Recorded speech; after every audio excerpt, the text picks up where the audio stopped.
Hello guys, welcome to our YouTube channel. हमने कल start किया था मार्केट स्ट्रक्चर, जिसमें हमने फर्स्ट पॉइंट पढ़ा था मार्केट क्लासिफिकेशन, जिसमें हमने देखा था कि हमारे पास किस किस तरीके के मार्केट होते हैं। Okay, now we come on the second point, that is price discrimination. अब हम पढ़ेंगे कि इन जो मार्केट में है ये अपना प्राइस और को किस तरीके से डिटरमाइन करते हैं। प्राइस डिटर्मिनेशन को पढ़ने से पहले हम एक टॉपिक पढ़ेंगे, टाइम एलिमेंट। मीन्स ये क्या है कि प्रोफेसर मार्शल थे, इन्होंने बोला था कि जो प्राइस पर जो है टाइम का एक बहुत बड़ा इफेक्ट पड़ता है, कि जो टाइम है वो प्राइस को डिटरमाइन करने में एक बहुत इम्पोर्टेंट रोल प्ले करता है। कि मतलब बाकी सारे फैक्टर तो करते ही करते हैं, लेकिन जो टाइम है, टाइम भी बहुत बड़ा एक फैक्टर एक रोल प्ले करता है। तो टाइम किस तरीके से इफेक्ट करेगा प्राइस डिटर्मिनेशन को, वो देखते हैं कि अगर वेरी शॉर्ट पीरियड है आपका, तो इस केस में क्या होता है कि जो एक फर्म है वो अपनी सप्लाई को क्या है, एक लिमिटेड स्टॉक तक ही बढ़ा सकती है। जो उसका एग्जिस्टिंग स्टॉक है वो वहाँ तक ही अपनी सप्लाई को बढ़ा सकते हैं। तो सप्लाई का यहाँ पर प्राइस पर इफेक्ट आता है। ओके, देन शॉर्ट पीरियड में क्या आता है कि प्रोडक्शन कैपेसिटी, कि एक फर्म की जो है प्रोडक्शन कैपेसिटी कितनी है, उस लेवल तक वो है अपनी सप्लाई को बढ़ा सकते हैं, और उसी से क्या होता है फिर इनका प्राइस डिटरमाइन होता है। लॉन्ग पीरियड में क्या होता है कि एक फर्म के पास बहुत एम्पल टाइम होता है, कि उसको पता लग जाता है कि भाई हमारी डिमांड इतनी है। फॉर एग्जांपल हमारे पास डिमांड है 20 प्रोडक्ट्स की, और हमारे पास स्टॉक में सिर्फ 10 प्रोडक्ट हैं, लेकिन जो ये 20 प्रोडक्ट है वो इनको मान लो कि नेक्स्ट मंथ चाहिए। मीन्स लॉन्ग पीरियड की बात हो रही है, तो वो आगे चाहिए है। तो एक फर्म के पास एक टाइम पीरियड होता है कि वो अपनी सप्लाई को और प्रोडक्शन को वो इंक्रीज और डिक्रीज भी कर सकते हैं अकॉर्डिंग टू डिमांड, क्योंकि उनके पास टाइम बहुत होता है। Then comes very long period. Very long period में क्या होगा कि जो डिमांड का है या जो प्राइस पे इफेक्ट है वो और चीज़ों से पड़ता है, क्योंकि इकोनॉमी में क्या है, रिसेशन भी आता है, डिप्रेशन भी आता है, बूम भी आता है, रिकवरी भी आता है। तो ये जो इकोनॉमिक फैक्टर चेंज हुए हैं, इन्हीं से ही वो इफेक्ट करेगा प्राइस एक फर्म का, और यही सब चीज़ें डिमांड को भी इफेक्ट करेंगी। इन दिस पीरियड, जो बेसिकली वेरी लॉन्ग पीरियड में जो प्राइस प्रिवेल करेगा उसको हम बोलेंगे सेक्युलर प्राइस। मीन्स ऐसा प्राइस जो इकोनॉमिक कंडीशन से इन्फ्लुएंस्ड हुआ है। In very short period price को हम बोलते हैं मार्केट प्राइस।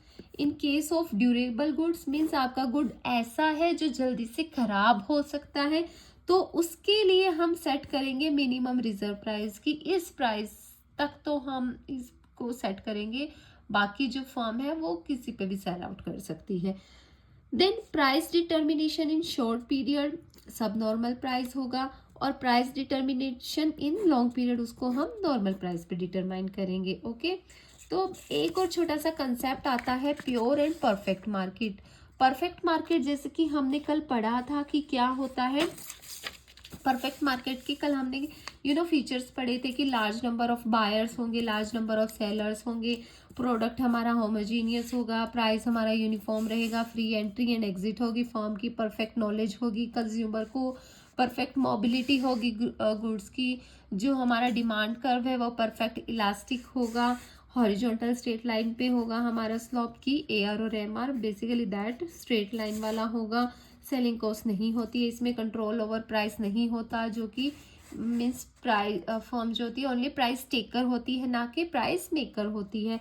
और लेवल ऑफ प्रॉफिट कहाँ होगा लॉन्ग रन में, जहाँ पर AR और हमारा AC इक्वल होगा, नॉर्मल प्रॉफिट होगा। ओके, तो ये था हमारा परफेक्ट कंपटीशन के फीचर्स। लेकिन प्योर एंड परफेक्ट कंपटीशन क्या होगा, सेम परफेक्ट कंडीशन कंपटीशन के जैसा ही होगा, लेकिन इसमें दो फीचर्स क्या होंगे, कम होंगे। और वो दो फीचर्स कौन से हैं, perfect knowledge and perfect mobility. Means perfect knowledge and perfect mobility को छोड़कर बाकी जितने भी परफेक्ट कॉम्पिटिशन्स के फीचर्स हैं वो प्योर कॉम्पिटिशन्स होगा। लेकिन अगर perfect knowledge and perfect mobility है तो वहाँ पर हम नहीं कहेंगे कि ये प्योर कंपटीशन है, उसको हम कहेंगे परफेक्ट कंपटीशन है। तो बेसिकली प्योर कंपटीशंस के क्या फीचर्स बनते हैं? Large number of buyer and seller, homogeneous product, free entry and exit of firm, independent decision making and lack of transport cost. और इनमें ही अगर हम perfect knowledge and perfect mobility को एड ऑन कर देते हैं तो वो बन जाता है हमारा परफेक्ट कंपटीशन। तो बेसिकली ये एक एक समरी है जस्ट कि हम जो पढ़ने वाले हैं अभी कि टाइम एलिमेंट का क्या इफेक्ट पड़ता है प्राइस डिटर्मिनेशन पे। ओके, तो आप देख लीजिएगा कि शॉर्ट पीरियड में जो प्राइस डिटरमाइन होगा वो सब नॉर्मल प्राइस कहलाएगा, और लॉन्ग पीरियड में जो हम प्राइस को डिटरमाइन करेंगे वो नॉर्मल प्राइस कहलाएगा। Now comes firm and its equilibrium, कि फर्म क्या है और उसका इक्विलिब्रियम क्या है। वो बाकी चीजें परफेक्ट कंपटीशन वो सब हम कि एक फर्म परफेक्ट कंपटीशन में इक्विलिब्रियम पे कहाँ होगी, ओलिगोपोली में कहाँ होगी एंड मोनोपोली में कहाँ होगी, वो हम बाद में पढ़ेंगे। उससे पहले हमें पढ़ना पड़ेगा कि एक्चुअल में फर्म है क्या, हम फर्म किसको बोलेंगे और वो इक्विलिब्रियम में कब होगी। फर्म क्या होता है? It's a unit engage in the production for sale at profit and with objective of maximising the profit. Means एक ऐसी यूनिट जो एंगेज है, किस में एंगेज है? प्रोडक्शन में है। किस लिए? ताकि वो प्रोडक्शन को जो गुड्स प्रोड्यूस कर रही है उसको सेल आउट कर सके एट प्रॉफिट पे, और उसका मेन मकसद है कि वो अपने प्रॉफिट को बढ़ाए, तो उसको हम बोलते हैं फर्म। और फर्म का इक्विलिब्रियम क्या कहलाता है?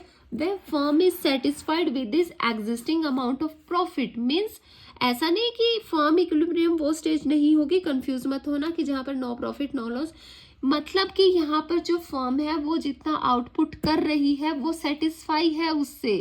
ओके, आइदर या तो उसको क्या हो रहा है मैक्सिमम, और वो कौन सी कंडीशन होगी कि या तो फर्म को क्या हो रहा है मैक्सिमम प्रॉफिट हो रहा है या वो मिनिमम लॉस को फेस कर रही है। ठीक है, मीन्स कम घाटा उसको हो रहा है, बिल्कुल कम से कम घाटा हो रहा है, या उसको ज्यादा से ज्यादा प्रॉफिट हो रहा है। तो उस सिचुएशन में हम कहेंगे कि ये फर्म इन इक्विलिब्रियम में है, मीन्स इसका तालमेल ठीक है, और उसको क्या है उसके प्रोडक्शन को इंक्रीज या डिक्रीज करने पर कोई भी इफेक्ट नहीं पड़ेगा उसके प्रॉफिट पे। ओके, तो उस सिचुएशन को हम कहेंगे कि ये फर्म का इक्विलिब्रियम है। तो कुछ कंडीशंस हैं एक फर्म इक्विलिब्रियम में कब आती है, तो उसकी 4 बेसिक कंडीशंस हैं कि जब वो या तो मैक्सिमम प्रॉफिट कमाएगी या मिनिमम लॉस कमाएगी। ठीक है, वो मैंने आपको लोगों को यहीं बता दिया। तो मैक्सिमम प्रॉफिट कहाँ होगा? जब TR minus TC means total revenue minus total cost, या फिर आप कह लो कि टोटल रिवेन्यू और टोटल कॉस्ट में जहां पर सबसे ज्यादा डिफरेंस होगा वहां पर हम बोलेंगे कि इस फर्म को क्या है प्रॉफिट हो रहा है, मैक्सिमम प्रॉफिट हो रहा है। और मार्जिनल कॉस्ट मार्जिनल रिवेन्यू के इक्वल होगी, और मार्जिनल कॉस्ट जो है कट करेगी मार्जिनल रिवेन्यू को फ्रॉम द बिलो। ओके, ये कंडीशंस है, ये नेसेसरी है। जब ये चारों कंडीशंस फुलफिल होंगी तभी हम बोलेंगे कि ये फर्म जो है इक्विलिब्रियम में है। या फिर fourth one is minimum loss of fixed cost, क्योंकि मिनिमम लॉस होगा कि जहां पर मतलब सिर्फ उसको फिक्स्ड कॉस्ट का ही लॉस हो रहा है, बाकी कोई और लॉस उसको नहीं हो रहा है।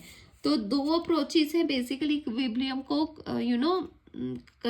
मापने की। First one is total revenue and total cost approach, and then marginal revenue and marginal cost approach. तो टोटल रिवेन्यू और टोटल कॉस्ट का अप्रोच का कर्व जो है बेसिकली इस तरीके से बनता है। यहाँ पर हम प्राइस या फिर कॉस्ट वो सब हम शो करते हैं। यहाँ पर हम शो करते हैं आउटपुट को ऑन OX एक्सिस, हमेशा हम आउटपुट को शो करेंगे, और यहाँ पर रिवेन्यू कॉस्ट वो सब चीज़ें शो करेंगे। तो ये है हमारा टोटल रिवेन्यू कर्व, ये हमारा टोटल कॉस्ट कर्व आ गया। तो हमने देखा कि टोटल रिवेन्यू और टोटल कॉस्ट जहाँ पर ज़्यादा होगा वहाँ पर हम क्या होगा हमारा प्रॉफिट मैक्सिमम होगा। तो यहाँ पर जो ये वाला पॉइंट है आप देखेंगे कि ये टोटल रिवेन्यू है और ये टोटल कॉस्ट है, तो सबसे ज़्यादा डिफरेंस जो आ रहा है इस पॉइंट पर आ रहा है। तो जो हमारा प्रॉफिट कर्व भी देखो इसी पे है, तो यहाँ पर क्या है, फर्म को सबसे ज़्यादा प्रॉफिट मैक्सिमम प्रॉफिट हो रहा है इस पॉइंट पे। और ये दोनों पॉइंट जहाँ पर हमारा total cost is equal to total revenue है, वो हमारा क्या होगा, ब्रेक इवन पॉइंट होगा। और मिनिमम लॉस के केस में क्या होगा, ये हमारा कर्व कुछ इस तरीके से बनेगा, ये हमारा टोटल कॉस्ट, ये हमारा वेरिएबल कॉस्ट एंड ये टोटल कॉस्ट। यहाँ पर हमारा मिनिमम लॉस होगा, मीन्स ये क्या है, फिक्स्ड कॉस्ट का कॉस्ट, ठीक है, कि उसको फिक्स कॉस्ट तो बियर आउट करनी ही पड़ेगी, बाकी उसको कोई भी लॉस नहीं हो रहा, तो यहाँ पर मिनिमम लॉस होगा। तो ये TRTC अप्रोच और ARRMC अप्रोच कैसे हो, क्या बोलती है यहाँ पर, कि जहाँ पर AR और MR और MC कॉस्ट इक्वल होंगे, वो ये पॉइंट है, यहाँ पर क्या होगा, फर्म को इक्विलिब्रियम की स्टेज होगी, ये हमारे ब्रेक इवन पॉइंट होंगे यहाँ पर सी। और यहाँ पर क्या है, अगर हम इस सिचुएशन की बात करें तो यहाँ पर क्या है, MC जो है बेसिकली मार्जिनल कॉस्ट जो है वो कम है MR से। और यहाँ की अगर बात करते हैं हम, तो यहाँ पर क्या है, MC कॉस्ट जो है, MC कॉस्ट कर्व जो है वो हमारा ज़्यादा है MR से। ओके, अब कुछ सिचुएशन है कि अगर MR ज़्यादा है MC से, मीन्स ये वाली सिचुएशन, तो फर्म को क्या करना चाहिए, अपने आउटपुट को बढ़ाना चाहिए, क्योंकि वो आउटपुट बढ़ाएगी तभी जो हमारा MC कर्व है वो ऊपर की तरफ आएगा और इस पॉइंट तक आ सकेगा। और अगर MR जो है ज़्यादा है MC से, मीन्स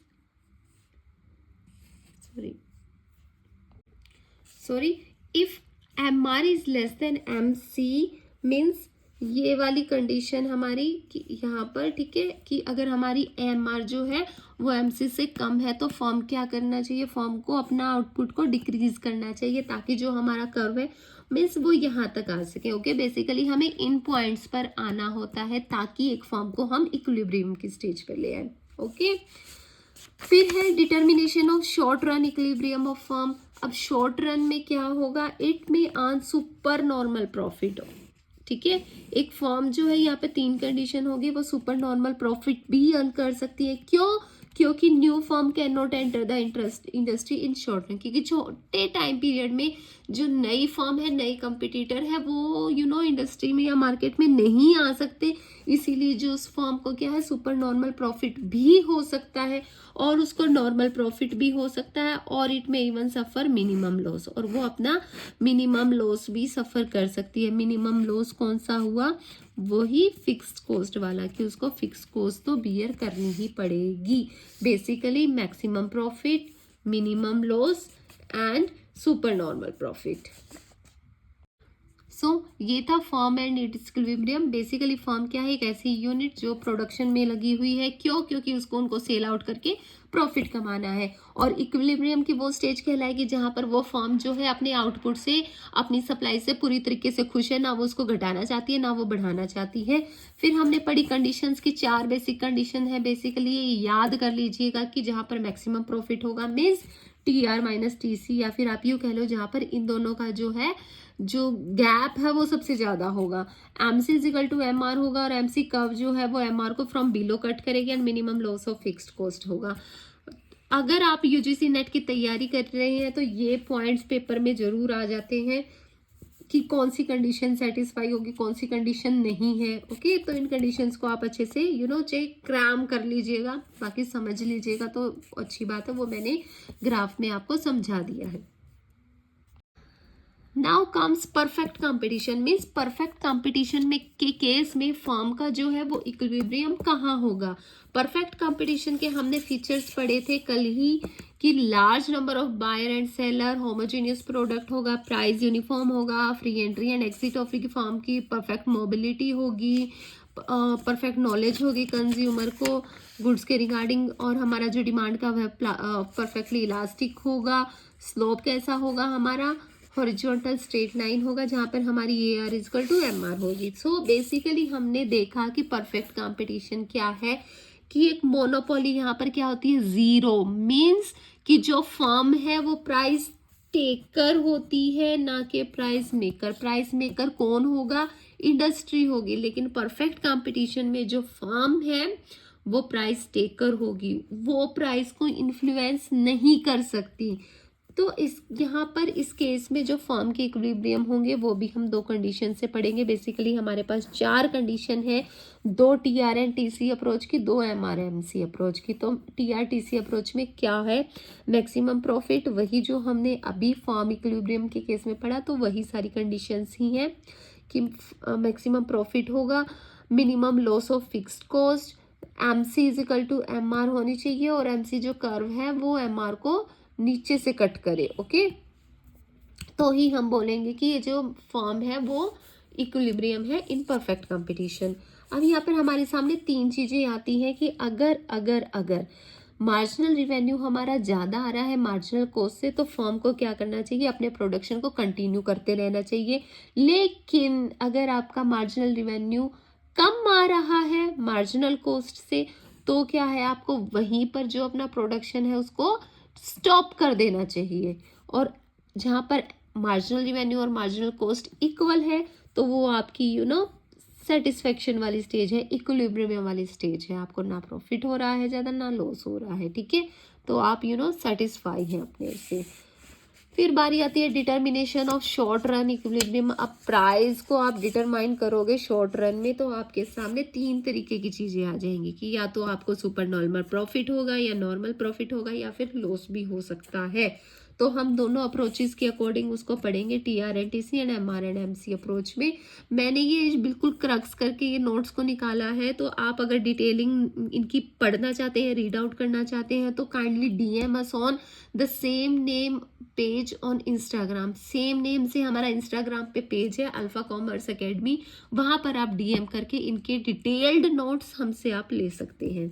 ओके, तो सुपर नॉर्मल प्रॉफिट कब होगा, जहां पर आपका टोटल रिवेन्यू ज्यादा होगा टोटल कॉस्ट से, या फिर आपका एवरेज रिवेन्यू ज्यादा होगा एवरेज कॉस्ट से। और नॉर्मल प्रॉफिट वाली सिचुएशन कब आएगी, जब आपका टोटल रिवेन्यू इक्वल होगा टोटल कॉस्ट से, वहां पर आप कहेंगे कि आपको नॉर्मल प्रॉफिट है। कल वाले लेक्चर्स में हमने एक्सप्लिसिट कॉस्ट और इम्प्लिसिट कॉस्ट वाला कंसेप्ट भी पढ़ा था, याद है आपको, कि यहाँ पर हम नॉर्मल प्रॉफिट क्यों हुआ, इसको हमने इक्विलिब्रियम क्यों नहीं बोला कि no normal no profit, no loss no profit क्यों नहीं बोला, कि नहीं, क्योंकि यहाँ पर प्रॉफिट तो हो रहा है, वो इम्प्लिसिट कॉस्ट वाला प्रॉफिट तो यहाँ पर फर्म को हो रहा है, तो इसीलिए हम इसको नो प्रॉफिट नो लॉस नहीं बोल सकते सिचुएशन।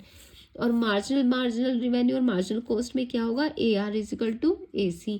अब लॉस कहाँ होगा, जहाँ पर आपका टोटल रिवेन्यू कम होगा टोटल कॉस्ट से, मीन्स आपको कॉस्ट ज़्यादा पड़ रही है लेकिन उससे रिवेन्यू कम आ रहा है, या एवरेज रिवेन्यू या एवरेज कॉस्ट से कम होगा। ओके, फिर शट डाउन पॉइंट की मीन्स ऐसा पॉइंट जहाँ पे आपको शट डाउन कर देना चाहिए, मतलब शट डाउन पॉइंट बेसिकली वही इक्विलिब्रियम वाला पॉइंट कि total revenue is equal to total variable cost, और यहाँ पे average revenue is equal to average variable cost. Should the firm produce at all, कि क्या फर्म को प्रोडक्शन कर देते रहना चाहिए, तो TRTC अप्रोच क्या बोलती है, हाँ कर देना चाहिए, करते रहना चाहिए, क्योंकि अगर आपका टोटल रिवेन्यू जो है टोटल कॉस्ट से ज्यादा आ रहा है, या फिर टोटल रिवेन्यू इक्वल है टोटल वेरिएबल कॉस्ट से, लेकिन अगर आपका किसी सिचुएशन में टोटल रिवेन्यू जो है कम हो रहा है टोटल कॉस्ट से, तो वहां पर आपको प्रोडक्शन नहीं करना चाहिए। इन दोनों कंडीशन में आप प्रोडक्शन कर सकते हो। और MRMC के अप्रोच में भी सेम है कि MR मोर देन होना चाहिए MC से, और या फिर एवरेज रिवेन्यू इक्वल या लेस देन AMC। तो इन दोनों ही कंडीशन में आप प्रोडक्शन को इंक्रीज करोगे, इनके अलावा कोई भी कंडीशन है तो आप वहां पर प्रोडक्शन को स्टॉप कर दोगे। What quantity should be produced to maximize profit, कि एक फर्म को कितनी क्वांटिटी प्रोड्यूस करनी चाहिए कि वो अपने प्रॉफिट को बढ़ा सके। तो ये बोल रहा है कि where maximum gap of TR and TC, कि जहां पर आपको लग रहा है कि TR और TC में सबसे ज्यादा गैप है, डिफरेंस है, तो उस क्वांटिटी तक उतनी क्वांटिटी आप प्रोड्यूस करो, कोई दिक्कत की बात नहीं है। और MRMC अप्रोच में where MR is equal to MC and MC cut MR from below, तो वहीं तक आपको क्या है अपनी प्रोडक्शन को बढ़ाना है, उसके आगे नहीं लेके जाना। अब लॉन्ग रन में क्या सिचुएशन रहेगी in long run firm earn only normal profit in case of perfect competition. ठीक है, शॉर्ट रन में तो क्या था, एक फर्म को सुपर नॉर्मल प्रॉफिट भी हो रहा था, नॉर्मल भी, और लॉस भी हो सकता था। लेकिन लॉन्ग रन में क्या होगा, उसको सिर्फ और सिर्फ नॉर्मल प्रॉफिट ही होगा। तो ये इक्वेशन बनेगी, पोजीशन ऑफ इक्विलिब्रियम हमारा यहाँ पर होगा, और इसी पॉइंट को हम बोलते हैं पॉइंट ऑफ ऑप्टिमम आउटपुट।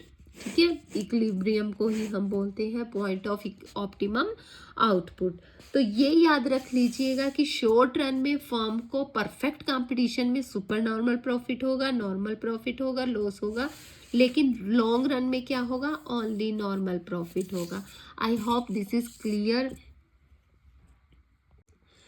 अब बारी आती है मोनोपोली सिचुएशन की। हमने परफेक्ट कंपटीशन की सिचुएशन पढ़ ली, अब मोनोपोली। मोनोपोली के फीचर्स भी हमने कल पढ़े थे कि क्या थे, कि जहां पर वन सेलर होगा लेकिन लार्ज नंबर ऑफ बायर होंगे, और जो आपका प्रोडक्ट है वो होमोजीनियस भी हो सकता है और डिफ्रेंशिएट भी हो सकता है।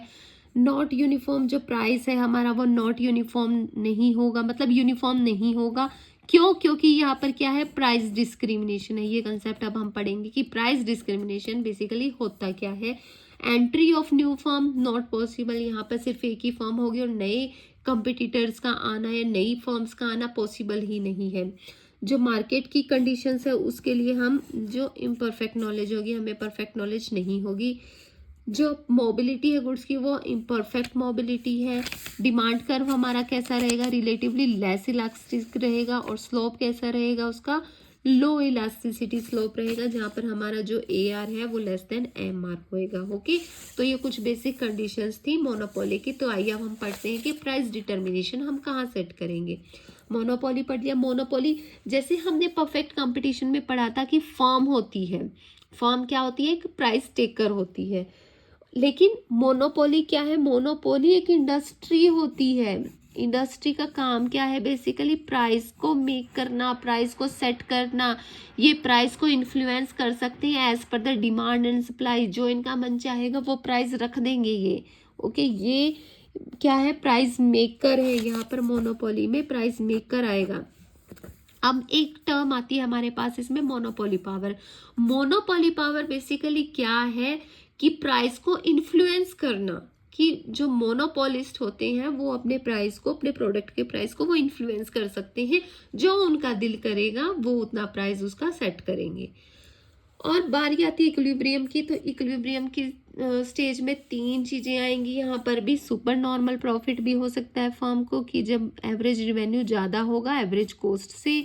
नॉर्मल प्रॉफिट भी हो सकता है जहाँ पे AR=AC होगा, या मिनिमम लॉस भी हो सकता है जहाँ पे average cost minus average variable cost होगा, जिसको एवरेज फिक्स्ड कॉस्ट भी हम बोलते हैं। तो मतलब यहाँ पर लॉस किस चीज का होगा, यहाँ पर लॉस होगा एवरेज फिक्स्ड कॉस्ट का। वही बात की फर्म को मीन्स अगर घाटे से घाटा हो रहा है तो उसको फिक्स्ड कॉस्ट को तो बियर करना ही पड़ेगा। बट इन लॉन्ग रन यहाँ पर क्या होगा, सुपर नॉर्मल प्रॉफिट होगा। परफेक्ट कंपटीशन के केस में क्या था, ओनली नॉर्मल प्रॉफिट था, बट यहाँ पर क्या है, सुपर नॉर्मल प्रॉफिट को एंजॉय करेगी फर्म, जहाँ पर AR is more than long average cost curve. अब बारी थी प्राइस डिस्क्रिमिनेशन की। एक फीचर हमने पढ़ा था यहाँ पर कि जो प्राइस जो है वो डिस्क्रिमिनेट होता है। यहाँ पे प्राइस डिस्क्रिमिनेशन का मतलब क्या है, basically charging different price from different buyer, की डिफरेंट बायर से हम सेम प्रोडक्ट का अलग अलग प्राइस ले रहे हैं, तो उसी चीज को हम बोलते हैं प्राइस डिस्क्रिमिनेशन। और फिर कुछ काइंड्स आते हैं कि किस किस तरीके से प्राइस को डिस्क्रिमिनेट किया जा सकता है। तो first one is personal price discrimination, means हर अलग अलग कस्टमर से अलग अलग प्राइस चार्ज करना। Second is geographical price discrimination. इस केस में क्या होता है, हम अपने मार्केट को ज्योग्राफिकल एरियाज में बांट देते हैं, और हर एरिया में मीन्स अलग अलग एरिया में अलग अलग प्राइस चार्ज करना। Then price discrimination according to use, उसके यूज के अकॉर्डिंग, जैसे कोई भी चीज अगर इंडस्ट्री पर्पज के लिए यूज हो रहा है या कंज्यूमर पर्पज के लिए यूज हो रहा है तो उसको उसके यूज के अकॉर्डिंग प्राइस चार्ज करना। Then price discrimination according to time, time के अकॉर्डिंग प्राइस का डिस्क्रिमिनेशन आना। जैसे अब सर्दी है तो अलग प्राइस रख देंगे, गर्मी है अलग प्राइस रख देंगे, सुबह का अलग, शाम का अलग।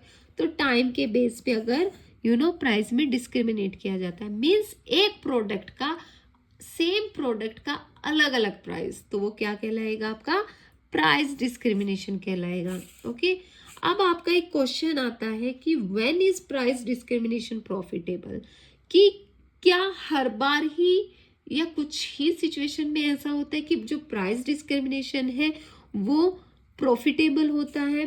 तो वो कौन सी कंडीशन होगी? कि when price elasticity of demand is different in different market, कि जब प्राइस इलास्टिसिटी अलग अलग होगा, प्राइस इलास्टिसिटी ऑफ डिमांड अलग अलग होगा मार्केट में, तभी क्या है ये फायदेमंद है और तभी ये प्रॉफिटेबल होता है।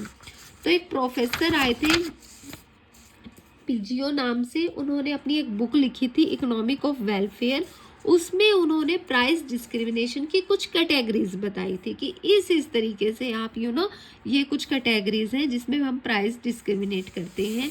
तो उसने 3 डिग्री में प्राइस दिखाया, first degree, second degree and third degree.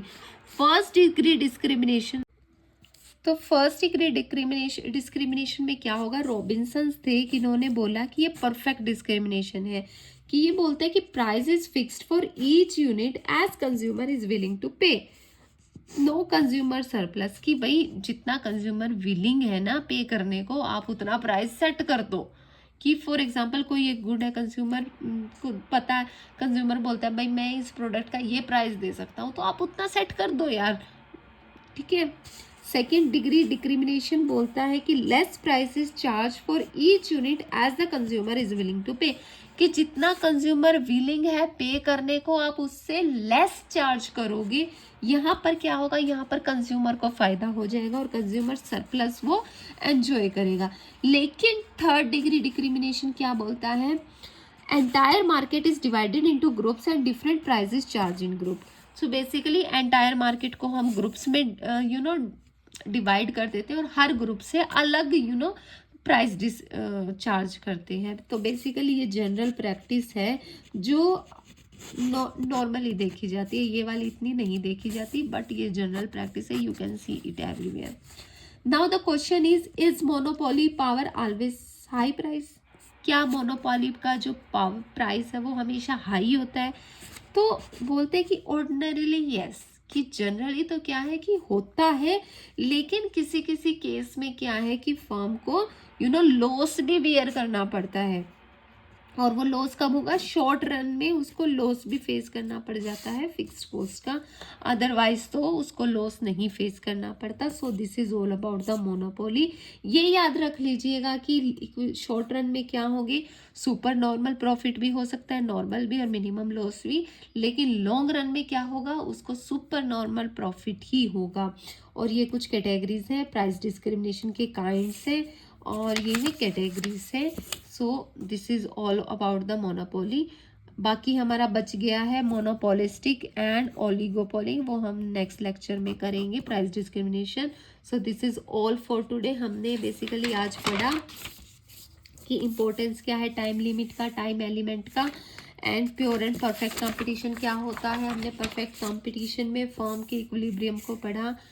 So thank you for watching. और अगर आपको मैं अगेन आई एम सेइंग इसके डिटेल नोट्स चाहिए हो तो kindly DM us on our Instagram page. और अगर आपने हमारे चैनल को सब्सक्राइब नहीं किया है तो please subscribe it today, and अपने दोस्तों को अपने ग्रुप्स में प्लीज़ शेयर कीजिएगा।